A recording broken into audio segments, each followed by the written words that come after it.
Bonjour et bienvenue, voici notre tour d'horizon économique, géopolitique, sanitaire, énergétique et boursier. Nous sommes le vendredi 2 décembre et pour comprendre comment tourne la planète finance, qui commence vraiment à tourner à la farce, c'est sur la bourse au quotidien et nulle part ailleurs et l'épisode du jour s'intitulera 9 semaines et demie.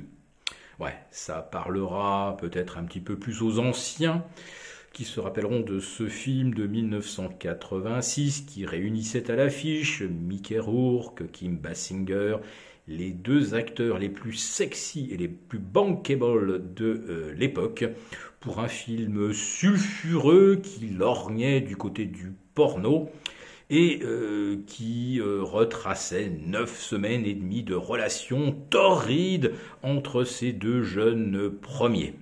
Alors, est-ce qu'on assiste actuellement à de la pornographie haussière avec ces 9 semaines et demie de progression? Avouez quand même que la question se pose un peu. D'abord, sachez que 7 semaines de hausse, on les compte sur les doigts d'une main depuis que le CAC 40 existe, c'est-à-dire depuis fin janvier 1988. 8 semaines de hausse, c'est tout à fait exceptionnel. 9 semaines de hausse, ce n'est jamais arrivé dans l'histoire des marchés, même quand tous les feux macroéconomiques ou monétaires étaient au vert.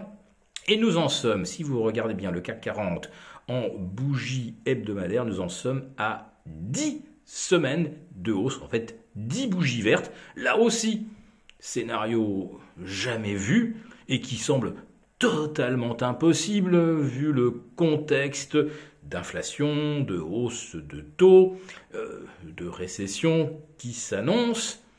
Et aujourd'hui, après les statistiques de l'emploi américain, eh bien, nous voyons à nouveau se manifester ce même phénomène qui entretient la mécanique haussière depuis 9 semaines et demie. Alors, je vous raconte ça? Eh bien voilà, à 14h30, les créations d'emplois ressortent à 263 000 au mois de novembre. C'est 1000 de plus qu'au mois d'octobre, mais c'est surtout 100 000 de plus qu'attendu. Le taux de chômage devait progresser vers 3,8, il reste inchangé à 3,7. Et les salaires, ma foi, eh bien, ils augmentent de 0,6%. On les attendait à plus 0,3. Je vous parle des salaires horaires. Donc la spirale prix-salaire continue. Que se passe-t-il à la lecture de ces chiffres qui sont totalement contraires aux espoirs du marché? Eh bien, le CAC 40 perd normalement une cinquantaine de points. Il revient sur 6007. Eh bien, figurez-vous que moins d'une heure plus tard, le CAC 40 est revenu à l'équilibre et presque même dans le vert et s'apprête à clôturer donc sur un nouveau gain hebdo d'environ 0,4 à 0,5%. Que s'est-il passé à 14h31? Eh bien, certains opérateurs se sont dit non, là vraiment c'est trop. La Fed ne va pas pouvoir s'empêcher de monter ses taux de 50 points en décembre et probablement de 50 points supplémentaires au mois de janvier. Donc ils ont ouvert des positions vendeuses.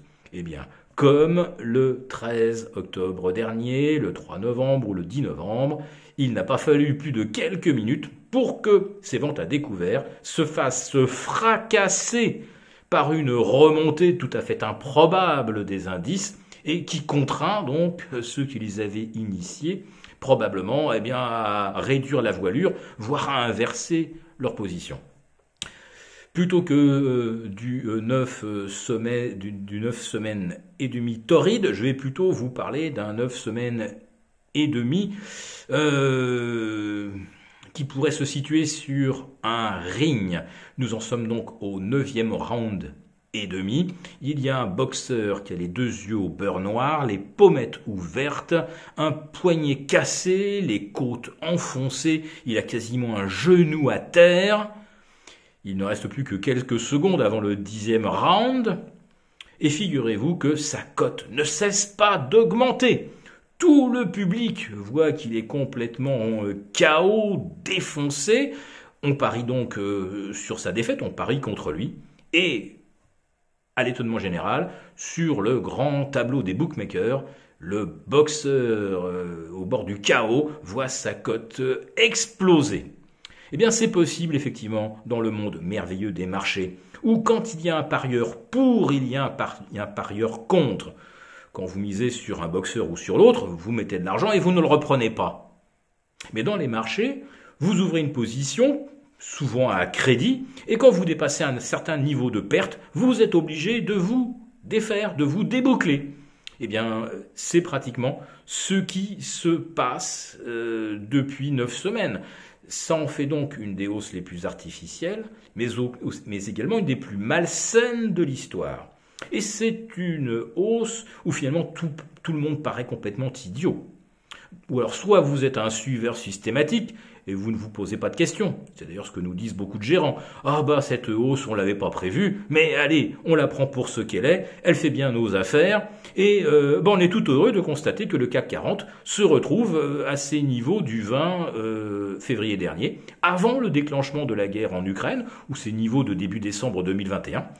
Alors maintenant, ne me demandez pas d'expliquer pourquoi ou qu'est-ce qui va mieux aujourd'hui que le 3 décembre 2021 ou le 20 février. Je n'en sais rien. Moi, je prends la hausse comme elle vient.